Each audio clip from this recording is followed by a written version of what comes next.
Unfortunately, I feel like that very tragedy has been taking place here in Korea.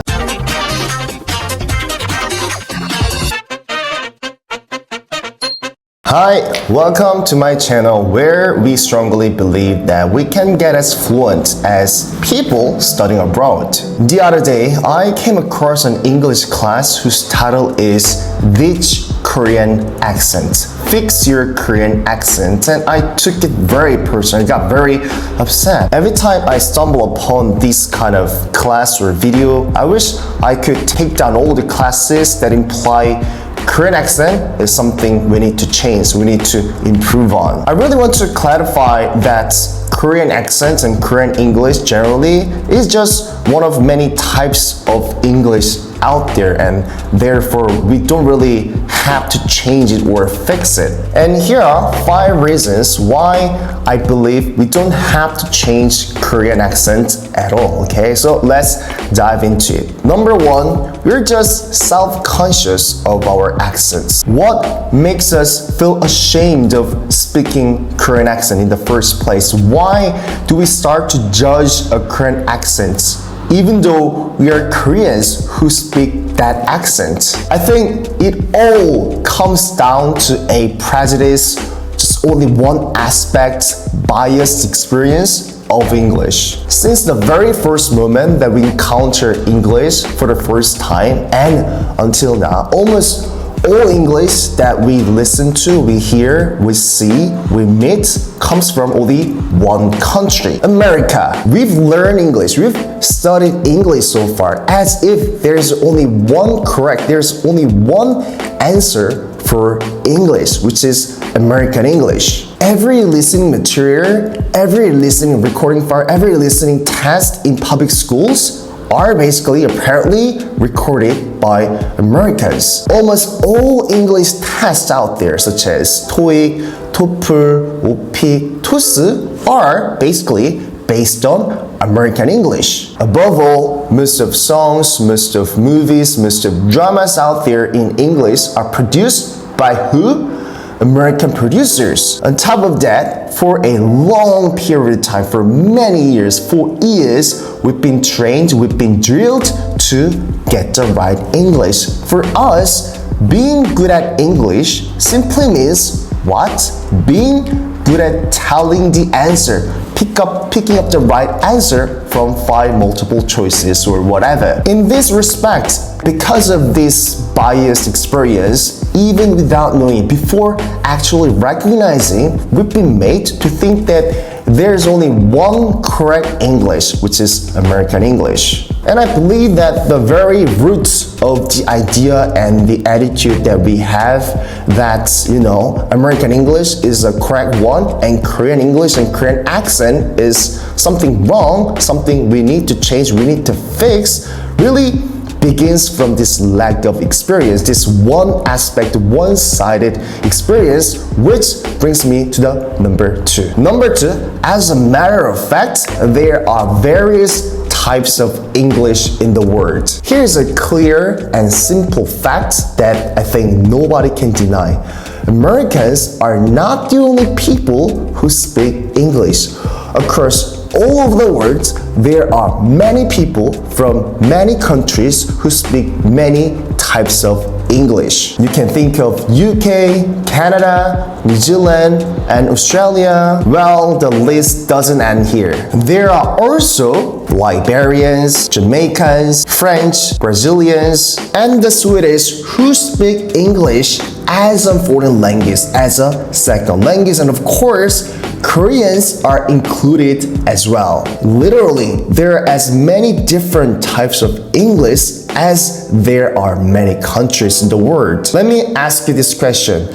Do you think that British English or English spoken by British people is wrong? Do you find the French who speak English very fluently but with French unique accents are wrong? Do you really think that the Secretary General of the United Nations, Antonio Guterres, Portuguese speaks wrong English? Truth of the matter is all the people on this earth speak different types of English with different types of accents. Even within the States, even within the UK, people, depending on where they live, like this, depending on specific reasons, specific states, they just speak different English with different accents, just like we have diverse dialects in Korea. You never think that people in Busan speak worse Korean or better Korean than people in, let's say, Gwangju or Seoul or Gyeongju. It doesn't just make sense. That would be really ridiculous, and same for English. Number 3, we are less likely to face American English than we think. Among many English out there,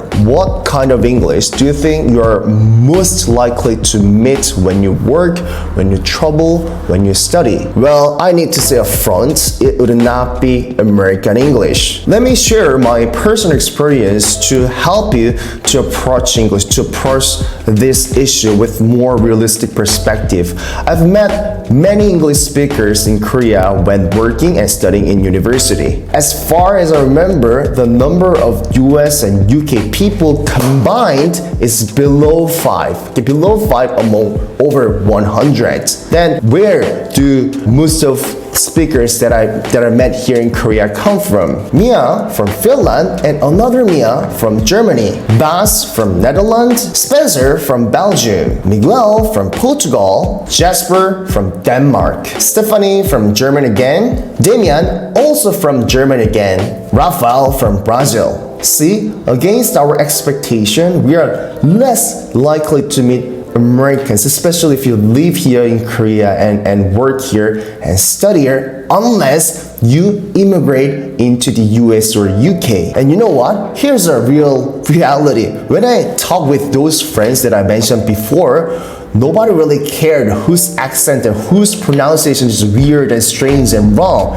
Nobody did that. Nobody fucking cared. Why would they? Above all, ladies and gentlemen, they are also learners. I mean, they also speak English as a foreign language, just like us. And they have their own accents, their unique like pronunciation and intonation that are rooted in their own mother tongues. For example, if you live in France and if you learn English in French, then you must have accent like a French accent, just like we have Korean accent. Once again, nobody fucking care. Number 4, we have a more imperative task. Even if only American accent is correct, I think we should still stop caring about how we sound. To say the least, you can prefer to English, American English to Korean English. However, even in this case, it's too early, it's too premature to work on Korean accents. I want you to give some thoughts to the primary reason about why you take the time out of your busy schedule to learn English. Why do you study English so hard? Well, it really depends on people, but I'm quite sure for most of people, over 99.999% of people, we study to communicate freely in English with other people. That's it. When you travel all across the world, when you do your own business, or when you work, when you take English classes here in Korea in your university with exchange students there, you want to say what you want to say in English, don't you think? What impacts and decides most whether you can speak or you can't speak is not really what accent you speak or what pronunciation you have, but it's fluency. You think really carefully about why you can't really express what you think in your head in English, or why you feel you're so bad at speaking English. It's not about Korean accent and pronunciation. It's because you cannot simply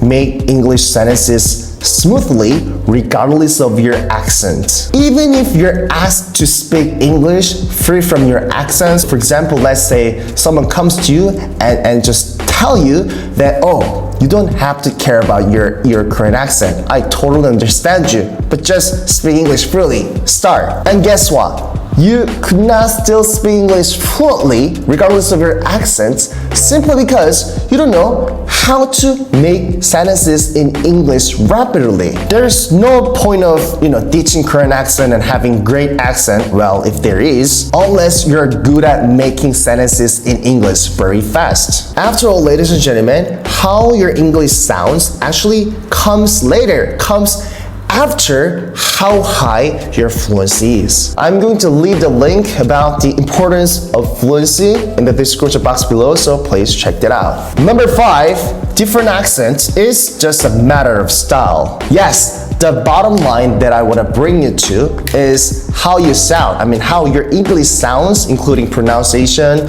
and intonation and accent, is just merely a matter of style. In other words, as long as the person you're talking to in English can understand what you say, it doesn't matter what kind of accent you speak, because once again, it's just a matter of style. It seems to me that having Korean accent that is grounded on my mother tongue Korean feels quite natural, and somehow I've been kind of proud of it because I have diversity. I have a different style of speaking English, and it'll be very weird if everyone on this earth spoke the same English, American English. It would be very weird. And if all of the people in the world tried to acquire one English, in case of Koreans, us, American English or British English, I cannot really imagine how much money and how much time and how much resources would be wasted, not to mention unnecessary stress that we would get. Unfortunately, I feel like that very tragedy has been taking place here in Korea. Last time you saw Nadani on TV speaking Korean or other foreigners speaking Korean, did you really judge his Korean? Did you really notice his different accents? Okay, that's it for today's video. Thank you for watching. I hope you found this video helpful and interesting.